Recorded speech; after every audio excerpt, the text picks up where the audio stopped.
حضور نبی کریم صلی اللہ علیہ وسلم نے ارشاد فرمایا، صحابہ کرام بیٹھے تھے، ما من ایام احب الی اللہ من هذه الایام العشر، عشر ذی الحجہ۔ انہیں نبی علیہ السلام نے فرمایا ما من ایام،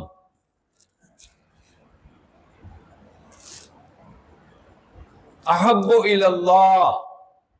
من عشر ذی الحجہ، ایام یوم کی جمع بمانا سال کے 12 مہینوں کے 365 دن، ان سمجھ لو سال کے 12 مہینوں میں سے 360 یا 365 دن سارے کے سارے وچ رمضان، ان سال کے 12 مہینوں کے 365 دنوں میں، ترمذی شریف کی روایت ہے، سیدنا ابو ہریرہ اس کے راوی ہے، سال کے ان 365 دنوں میں یا جتنے بھی دن ہیں، ان سب میں احب الاعمال، سب سے زیادہ پسندیدہ عمل اللہ رب العالمین کو ان 10 دنوں کا ہے جن کی اللہ نے قسمیں اٹھائی ہے۔ حدیث عشر ذی الحجہ، ذی الحج کے یہ جو 10 دن ہیں، ان 10 دنوں میں کی جانے والی عبادت اللہ فرماتے ہیں سال کے 365 دنوں میں سے مجھے کچھ لحاظ سے، کچھ حساب سے، قربانی والی وجہ سے، یہ باقی سال کے 365 دنوں میں سے بزرگوں 295 دن، 200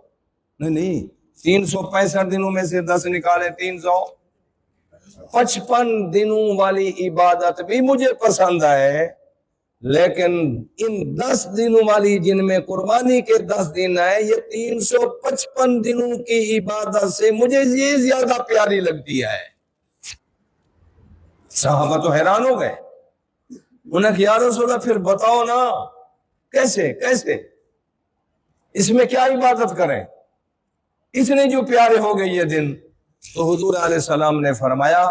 فیادلو صیام کل یوم منہا بصیام سنہ وقیام کل لیلت منہا بقیام لیلت القدر۔ ان 10 دنوں میں بزرگوں جو پہلے 9 دن ہیں، صرف ابھی 9 کی علیحدہ کٹھی میں فضیلت بیان کر رہا ہوں، 9 والے دن کی علیحدہ بھی ہے، وہ اگلی مجلس میں۔ فرمایا کہ ان 10 دنوں میں کوئی بندہ میرا مرد یا عورت ایک روزہ رکھے، ہر دن کا روزہ، یکم سے لے کر 9 تک،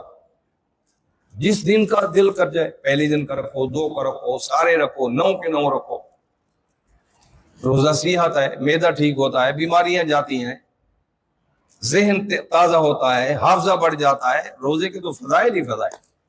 وقتی طور پر تھوڑی سی بھوک لگتی ہے، وہ سزا کر رہا ہے، جو کھجور کا دانہ منہ میں ڈال کر افطار کرے گا، نامہ اعمال کے اندر 1 سال روزے رکھنے کا ثواب ملے گا۔ رکھا ایک ہے، لیکن جب افطار کرے گا، کھجور منہ میں ڈالے گا، وہ یوں مت سمجھے کہ میں 1 روزہ افطار کر رہا ہوں، کر تو ایک ہی رہا ہے، لیکن اس کے نامہ اعمال کے اندر ثواب صیام سنہ عربی کے اندر سال کو کہتے ہیں، یعنی 365 دنوں کے روزہ رکھنے کا ثواب اس کے نامہ اعمال کے اندر افطاری کے وقت لکھا گیا۔ وَقِيَامَ كُلِّ لَيْلَةٍ مِنْهَا بِقِيَامِ لَيْلَةِ الْقَدْرِ، اور جو ان 10 راتوں میں رات کا کچھ حصہ اٹھ کر یہ چاچا جاگ لے، عبادت کر لے، بڑی رات ہے، آدھا گھنٹہ جاگ لے، مثلا 9 گھنٹے کی رات ہے، 8 گھنٹے کی رات ہے، 7.5 گھنٹے سو جائے اور آدھا گھنٹہ جاگ پڑے۔ 5 گھنٹے کی رات ہے تو 4.5 گھنٹے سو جائے اور آدھا گھنٹہ جاگ پڑے،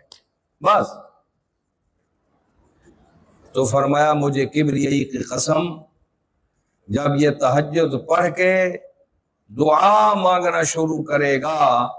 اللہ کی قسم تہجد ایک پڑھی ہے 1 رات کی، وہ بھی آدھا گھنٹہ 20 منٹ، اور جب یہ دعا ختم کرے گا اس کے نامہ اعمال کے اندر لیلۃ القدر کی رات کے تہجد پڑھنے کا ثواب لکھا جائے گا۔